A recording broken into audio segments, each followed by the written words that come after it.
grands prophètes, parmi tous ceux qui sont nés des femmes, la Bible dit il n'y a point né Paris de plus grand que lui. Même lui, il n'avait pas non plus le pouvoir, la compétence pour pouvoir baptiser les gens du Saint-Esprit. Parce que ce n'est pas lui qui tient le Saint-Esprit de Dieu. Même s'il est le grand prophète, mais il ne sonde pas le rein et le cœur des gens. La seule personne bien-aimée qui sonde les reins et le cœur, c'est Dieu lui-même, c'est Jésus-Christ de Nazareth. C'est lui qui connaît la personne qui a cru dans la vérité et celui qui n'a pas cru dans la vérité. C'est lui, celle qui a la compétence de baptiser les gens du Saint-Esprit de Dieu. Donc en dehors de Christ et Jésus, il n'y a personne qui baptise du Saint-Esprit. Voilà l'ange.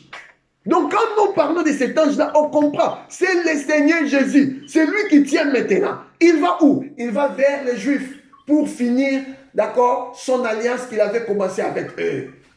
Mais le temps est bien déterminé. Ça sera combien? Les 7 ans. Vous voyez?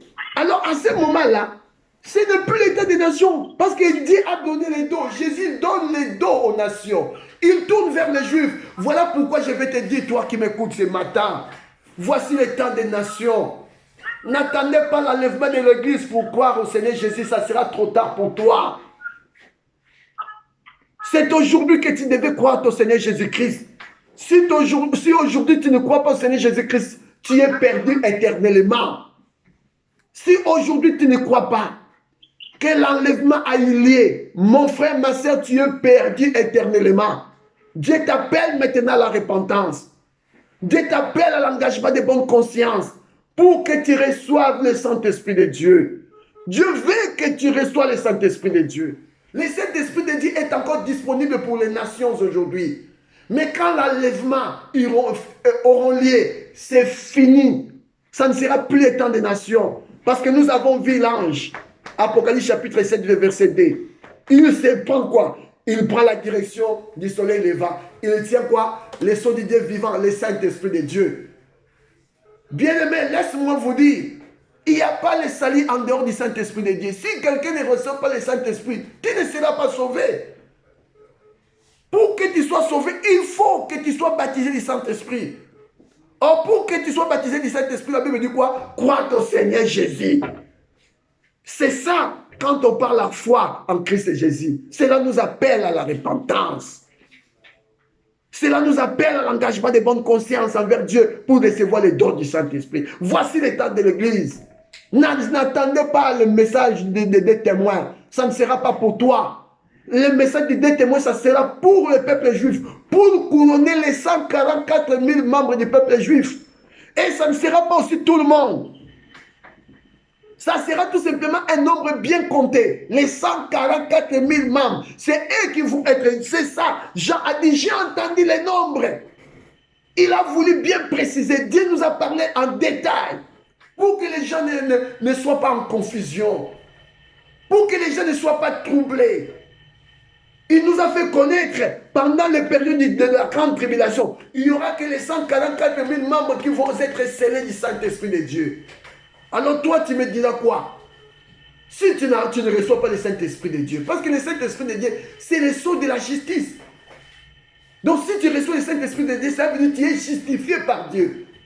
Alors quelqu'un qui ne reçoit pas le Saint-Esprit, cela veut dire que tu n'es pas justifié. Comment veux-tu être sauvé? Toi qui es un être charnel, qui est né dans le péché, là, le seul moyen aujourd'hui qui nous donne l'accès au salut, il a fallu que Dieu nous justifie. Voilà le temps de la grâce. Or, la Bible dit nous sommes sauvés par la grâce au moyen de la foi. Cela ne vient pas de nous, mais c'est le don de Dieu. Aujourd'hui, voici le don de la grâce. Dieu t'appelle, ma sœur. N'attends pas le temps de la grande tribulation. Ce n'est pas pour nous les nations. Parce qu'on voit l'ange. Il a pris la direction, d'accord, du soleil levant. C'est Orient vers les Juifs. Et la Bible nous parle aussi. Pourquoi l'Orient? Pour aller marquer. Parce que cet ange-là, c'est le Seigneur Jésus-Christ. C'est lui-même qui va marquer les sceaux à ceux-là qui vont croire en lui. Parce que depuis toujours, il n'y a personne qui marque du sceau, qui marque les gens du sceau de Dieu, si ce n'est que lui-même, le Seigneur Jésus. Pourquoi? Parce que Jean dit, il est celui qui sonde les reins et les cœurs. Il sait qui a cru dans la vérité et qui n'a pas cru dans la vérité. Si aujourd'hui on dit à Donna, à moins de baptiser les gens du Saint-Esprit de Dieu, bien aimé, même les sorciers, ils vont être baptisés parce que je ne saurais pas non plus à savoir dans la réalité si la personne a cru dans la vérité ou elle n'a pas cru dans la vérité. Pourquoi? Parce que je suis un homme. Je ne connais pas le cœur d'un homme. Je ne vois pas ce qui est dans le cœur de l'homme. Il n'y a que Jésus seul qui voit, lui seul qui a le pouvoir de baptiser. Voilà au temps de la grande tribulation. Mais tout ça, ça sera pendant quoi? Quelle période?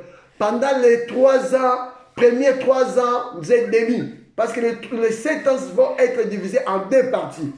Les premières parties de la semaine, c'est ça le premier partie dont nous verrons les 144 000, les 2 témoins. Parce que leur mission vont dire que 3 ans et demi, pendant ces 3 ans et demi là, c'est le moment dont le Seigneur a arrêté selon le conseil de sa volonté pour marquer les fidèles là, pour marquer les élus là, les élus qui ont poussé le Seigneur à abréger le temps. C'est 144 000, voilà les Benjamins. Écoute-moi, je vais vous dire quelque chose. Au temps de Joseph, quand Joseph, les frères de Joseph ont allé chercher la nourriture en Égypte, qu'est-ce qui s'est passé? Quand les frères de Joseph, ils ont descendu en Égypte. Joseph a reconnu ses frères, mais les frères de Joseph n'ont pas reconnu Joseph. Mais Joseph, il n'a pas voulu non plus se révéler à ses frères, de se faire connaître à ses frères. Le seul moyen que Joseph a arrêté ou a décidé pour se révéler à ses frères, il a voulu trouver Benjamin au milieu d'eux. Aussi longtemps, Benjamin n'était pas au milieu de ses frères. Joseph ne s'est pas révélé à ses frères. Voilà les 144 000 membres. C'est le type de Benjamin. Voilà pourquoi, aussi longtemps, Dieu ne trouve pas ces 144 000 membres au milieu du peuple juif. Dieu ne va pas non plus se révéler au peuple juif. Il ne va pas non plus arrêter avec nous les nations. Parce que s'il arrête aujourd'hui avec les nations, il faut qu'il se révèle vers les juifs. Or, pour se révéler vers les juifs, il faut que les 144 000 membres là soient déjà vivants, soient au milieu de l'assemblée d'Israël. C'est eux qui vont pousser les Seigneurs de se révéler à ce peuple juif. Voilà ce que Joseph a fait avec ce frère. Joseph, c'est le type de Christ. Les frères de Joseph, c'est le type des Juifs aujourd'hui. Joseph, il s'est caché toujours, il s'est caché. Aussi longtemps, il n'a pas trouvé non plus Benjamin au milieu d'eux. Mais moi, je vais te dire, mon frère, ma soeur qui m'écoute. Aujourd'hui, quand je regarde le temps que nous vivons, je vois que les Benjamins là sont déjà là. Les Benjamins déjà en place, dont les 144 000, je crois qu'ils sont déjà vivants. Ils sont déjà parmi les Juifs. Parce que le temps de l'Église est fini. C'est le temps maintenant, Dieu va se révéler à ce peuple-là. Mais il faut que les Benjamins, dont les 144 000, soient déjà vivants, soient déjà présents dans l'ensemble juif. S'ils ne le sont pas encore là, Dieu ne va pas non plus se révéler à eux. Et aussi longtemps, Dieu ne va pas se révéler à eux. Il sera toujours avec nous. Voilà. Donc, les gens qui font en sorte que Dieu aussi reste encore longtemps avec nous, ce sont des Benjamins là aussi.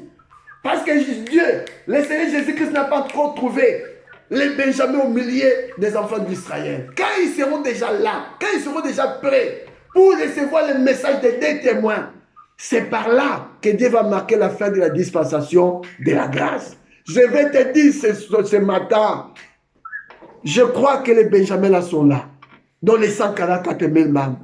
Ils sont déjà vivants, ils sont déjà parmi le peuple juif. Alors s'ils sont déjà parmi les juifs, bien aimé, le temps pour nous est fini. C'est le temps d'y entrer dans l'arche. L'arche là, c'est le corps de Christ. Jésus-Christ nous appelle d'y entrer maintenant. Mais le seul moyen pour entrer dans l'arche, qui est le corps de Christ, c'est par le baptême du Saint-Esprit.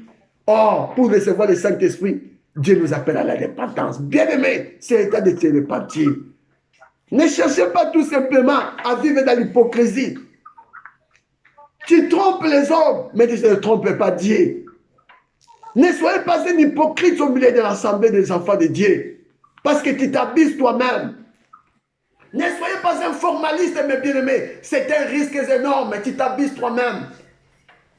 C'est le temps. Dieu nous appelle à la repentance. Il nous appelle à la conversion. Donc le changement de vie. On devait changer notre vie en Jésus aujourd'hui. Aujourd'hui, pas demain. Parce que la Bible dit que le lendemain ne nous appartient pas. Dieu nous appelle. Voici aujourd'hui, je veux que tu écoutes ce message. Quand tu entends ce message, mon frère, ma sœur, je t'appelle à la repentance. Toi, qui n'as pas encore remis ta vie à Jésus-Christ, remets ta vie. Toi, qui s'est détourné aujourd'hui du droit chemin, revenez. Revenez au Seigneur, ma sœur, je t'en prie. Ma sœur, revenez à Jésus. Le seul moyen pour revenir à Jésus, c'est au travers de sa parole. Quelle parole? La parole, d'accord, authentique de notre Dieu qui est la sainte doctrine. Les enseignements des prophètes et des apôtres. Voilà ce que Pierre a dit. Vous avez été édifiés sur le fondement des prophètes et des apôtres. Des apôtres et des prophètes. Jésus-Christ étant lui-même la pierre angulaire. C'est lui qui est assis sur les enseignements des apôtres, bien-aimés. Jésus-Christ, c'est lui qui est assis, étant la pierre angulaire. Voilà pourquoi je te dis, quand il y a Jésus, oh bien-aimé, tu es une personne heureuse. Bien-aimé, je vais te dire, les seuls moyens de venir en Christ, je l'ai dit, c'est la repentance.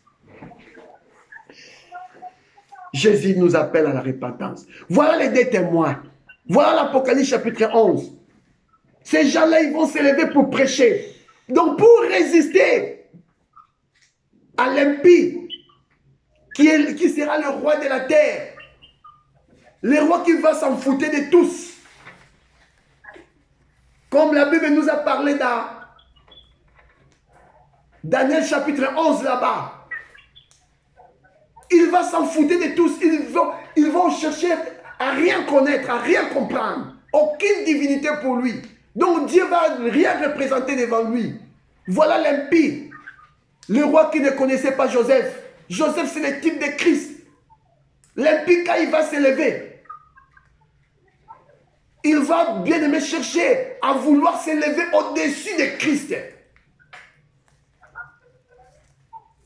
À imposer les gens.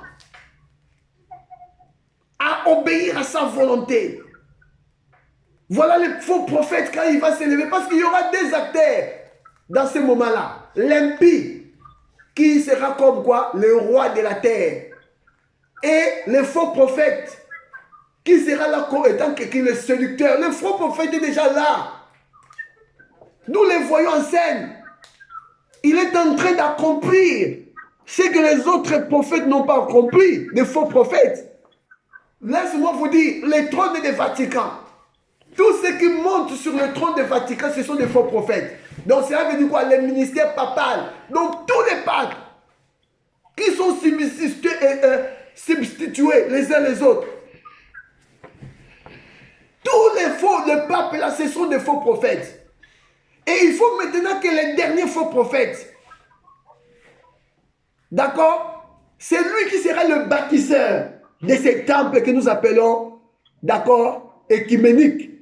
C'est ça le véritable Jézabel. Là où il y aura du chaos, parce qu'ils vont réunir le monde entier. Ils vont réunir toutes les religions, toutes les confessions.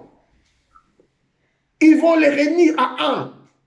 Et ils vont créer ce que nous appelons l'écuménique. Et c'est déjà là l'écuménique. Ce qui reste aujourd'hui qu'on nous donne seulement des ordres. Nous, des petites églises, des petites assemblées, pour dire plus jamais, il n'y aura plus de culte pour vous. Si vous voulez maintenant prier, allez vous joindre à l'écuménique. Ce que nous appelons quoi? La religion mondiale. Voilà la grande prostituée. Voilà la grande prostituée, la religion mondiale. Et à la tête, c'est le faux prophète, c'est le pape. Et aujourd'hui, nous voyons le François, il est en train de ficher. C'est ainsi, Élie, il faut qu'il entre en scène. Mais Élie, pour entrer en scène, il faut l'église partir. Parce que le faux prophète est déjà là. Donc c'est le temps maintenant qu'Élie va rentrer en scène pour résister à lui. Moïse va entrer en scène pour résister à ce faux roi-là qui va s'élever. Mais Élie et Moïse, ce sont des prophètes de Dieu. Ils viendront avec un message. Voilà comment ils vont porter la rébellion. Ils vont pousser ce peuple à rébeller. C'est au travers du message. Vous savez, le message, c'est là nous rébellir. Hein? C'est là nous pousse à la rébellion. On révolte à Satan. Vous comprenez, quand on prend la connaissance de la vérité, le bien-aimé, on dit, oh, c'est moi qui étais dans le rêve. Ça nous révolte. Ça ramène le révolte. Voilà ce que les deux prophètes vont faire avec les Juifs. Ils vont ramener une grande révolte au travers de leur message. Et c'est au travers de leur message, cela fera en sorte que les deux témoins soient couronnés. Je pense que je m'arrête ici aujourd'hui parce que j'ai pris beaucoup de temps. Mais nous allons continuer ce message parce que cela n'est pas encore fini. Alors pour aujourd'hui, j'ai dit que le Seigneur Jésus-Christ vous bénisse. Amen.